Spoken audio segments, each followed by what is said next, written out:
Amanamummaa malee ani jaalala hin qabuuf.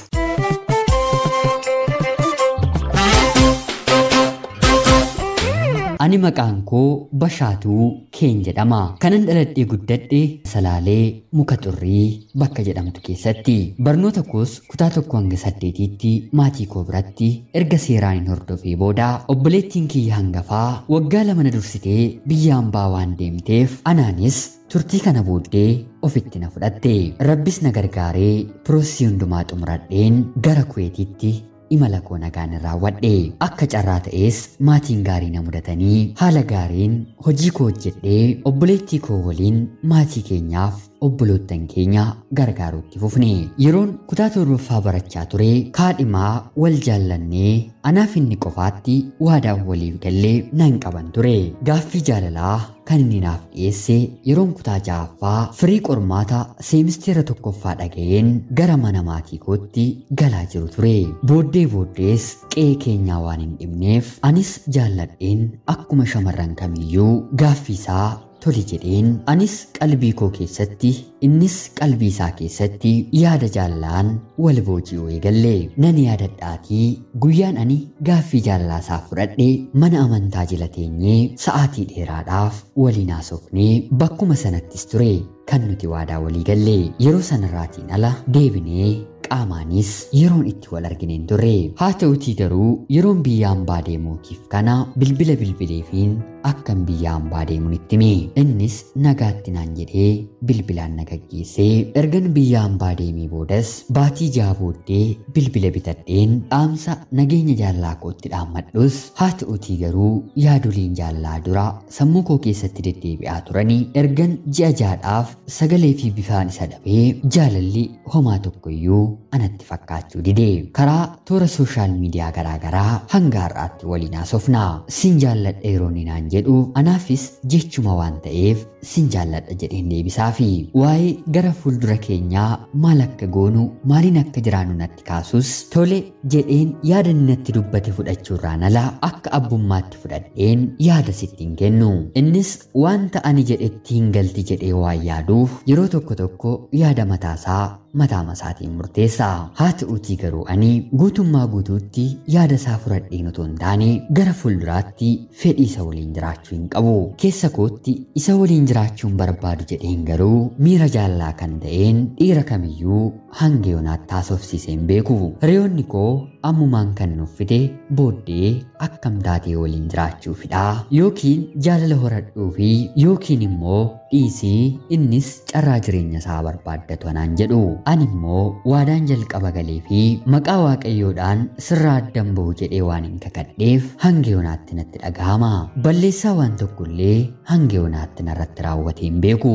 Maqaa isaatiin dubartiin ana malee dhahamte dhagahamtees hin beektu. Haa ta'utii garuu rakkoon kiyya maal akka ta'e beekuu baadhus dhibaa'ummaan jaalalaa anarratti ni mul'ata.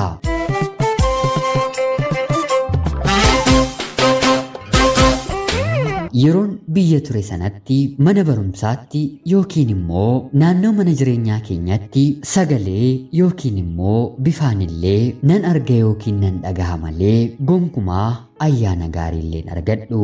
Yoon hanga sa'aatii 6tti sagalee yookiin bifa isaa dhabee akka nama suusii qabu afaan kiyya banee namummadha. Har'a garuu yoo naaf barreesses yoo naaf barreessuu baates yoo walitti buunes homaa tokkoyyuu ana biratti dhimmi hin jiru. Afaanii baafadhees si jibbeeraa narraa deemi jedheen ofirraatii san deebisne.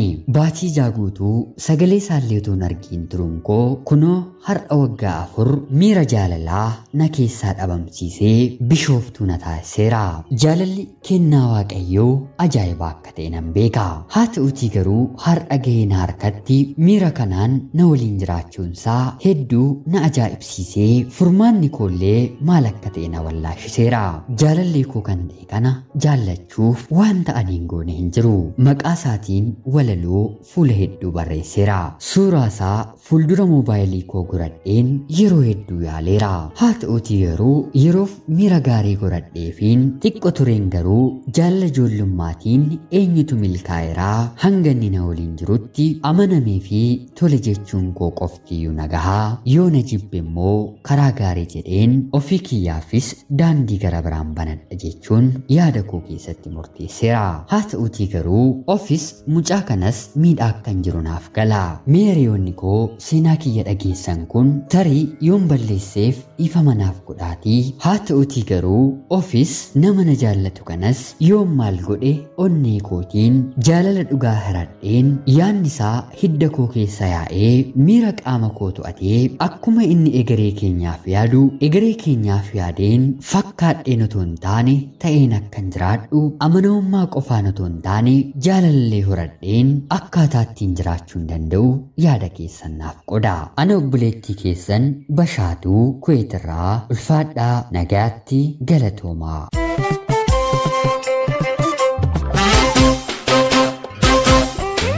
Yooyaa shamaa akkam jirtu kabajamtootaaf hordoftoota qophii Oromiyaa 24 nagaaf jaalalli tokkummaan bakka jirtan hundaatti hunda keessaniif haa ta'u. Guyyaa har'aas xalayaa obboleettiin keenyi Bashaatuu Kuweetirraa nuuf ergite isiniif dubbiseen hin ga'a. Akka isin irraa barattaniif hubannoo cimaa irraa argattan homaa shakkii tokko illee hin qabu. Obboleettii keenya ergaa kee kana nuuf qooduu keetiif guddaa galatoomi siin jechaa kabajamtootaaf hordoftoonni qophii Oromiyaa 24 yoo maal goote obboleettiin keenyi miira jaalalaa hiriyaa ishee kanaatiif qabaachuu dandeessi kan jedhu yaada keessan akka qooddanii fi kabajaan isin hin gaafadha. Ani karaa kiyyatti mucaa kana hin jaallattu jechuu hin danda'u. Tarii haala kamiin ta'uu akka ta'e beekuu baadhus amanamummaa fi jaalalli jechoota waliin deemanidha. Yoo jaalalli jiraate amanamummaatu jira.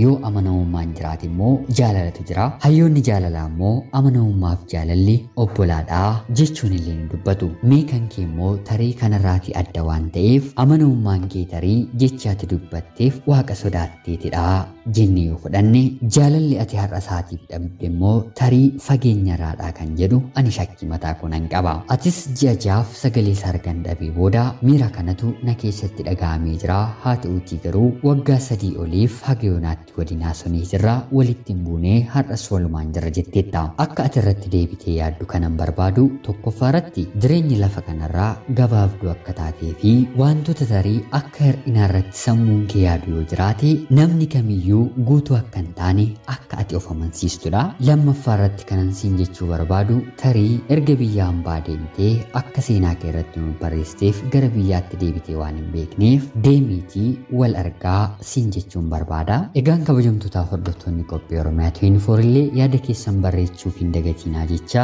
qophiin sa'aatii kanaaf isiniif qabadheen dhiyaadhe kana fakkaatti hanga yoonaattis waan na dhaggeeffachaa turtaniitiif guddaa galatoomaa isiniin jecha laayikii fi sheer gochuun illee akka na deeggartan kabajaan isin gaafachaa akkanumallee namoonni chaanaalii keenyaaf haaraa taatan anaa dhufu kun Oromiyaa 24 guyyaa guyyaatiin xalayaa jaalalaa fi seenaa jireenyaa nama barsiisuuf bashannansiisuu danda'u isiniif qabattee waan dhiyaattuuf isin illee subscribe gochuun maatii keenya erga taatanii booddee xalayaa jaalalaa yookiin seenaa jireenyaa nama barsiisuuf bashannansiisuu danda'u qabaattan karaa teelegiraamii karaa lakkoofsa bilbilaa kiyyaa duwwaa 937 karaa teelegiraamii naaf erguun irratti hirmaachuu hin dandeessu. Qophii gara biraatiin galgala keessan ga'uutti deebinutti bakka jettan maraan turtii gaarii.